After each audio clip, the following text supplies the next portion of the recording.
one of these cases where somebody working very hard and found a not guilty verdict from a jury was in Cumbria, Lesley Gibson. And Mark is here today, and he's our next speaker. So please welcome Mark Gibson.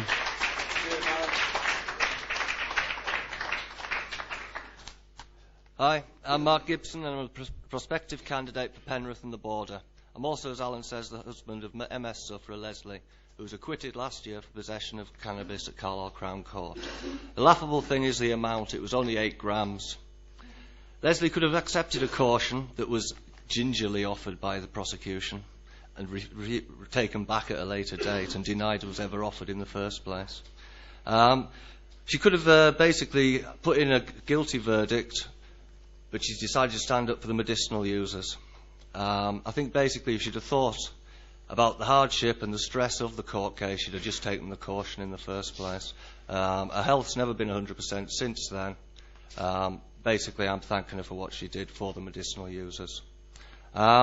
This year, I'd like to talk mostly about the medicinal use and supply to people like Lesley who are and have been prepared to stand up for the rights of others.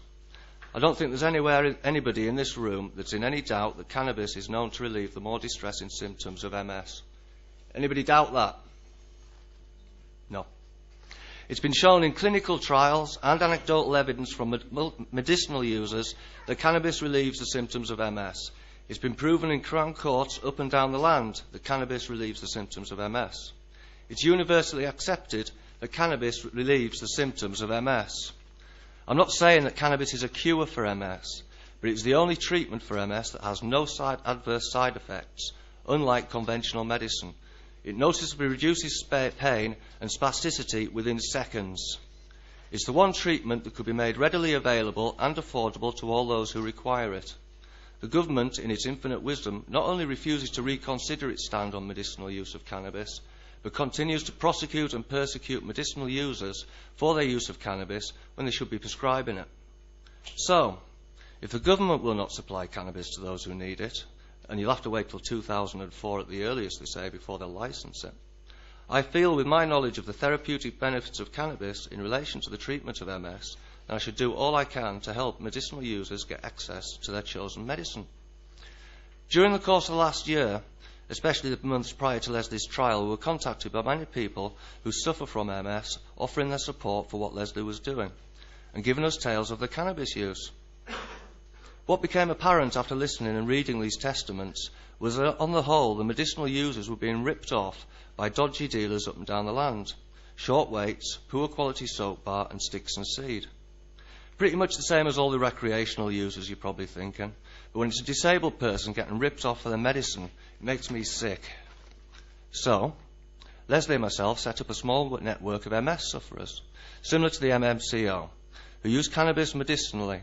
Coordinated by myself, the aim is to supply medicinal cannabis in an emergency situation. For example, the patient's normal supply is exhausted. These people include, and they're quite happy to be named, Claire Hodges of ACT, Biz Ival, you go check a freezer out, Hamish Crisp, Andrew Caldwell and Bill Reeves, all of them medicinal cannabis users who suffer from MS. So we're technically dealers, sort of, not really. There's no cash transaction whatsoever. We do not supply any recreational user or anyone else for profit. How it works is like this. The medicinal user sends us a stamped addressed envelope, which is then forwarded to someone who is able to donate any surplus supply. This is then returned to the patient. Well, it does usually, unless the postman dips it, which has happened. Unfortunately, it was Biz once again who was ripped off.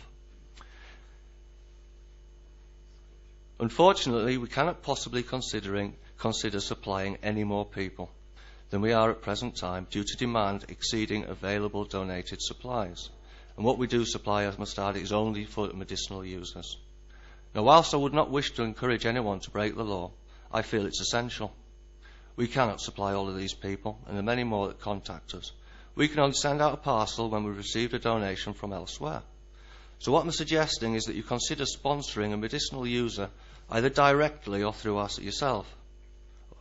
If anyone here feels they can help the supply of medicinal cannabis to those who really genuinely need it, talk to me later. If you think there's money to be made or there's some sort of scam, don't bother. These people have been exploited by the government and the greed of dealers for long enough. Enough is enough. Put your hand in your pocket, consider it a tax, and help someone less fortunate than yourself. I'd like to point out at this point I've personally received objections and veiled threats from various people objecting me to stand for election for the LCA. They refuse to accept that our supply to the sick is 100% free of charge and profit-free. They believe the LCA is a front for reduction and supply of cannabis for profit to fund our election campaign. Hilarious. This is a complete fairy tale. I'll be more than happy for any one of you in this room or anybody else to have a look at our accounts at any reasonable time. All of our fundraising basically has come from benefit gigs in and around Cumbria and Busy's bears that she was making and we've been selling. We've had various raises, including a not guilty party following Lesley's acquittal last year, which raised about 600 quid. We were lucky enough to book up Howard Marcus's gig in Whitehaven, pulled out the best part of £200 out of the audience there. Chumbawamba, the famous anarchist band, they let us book at their gig and we pulled out 100 odd quid there.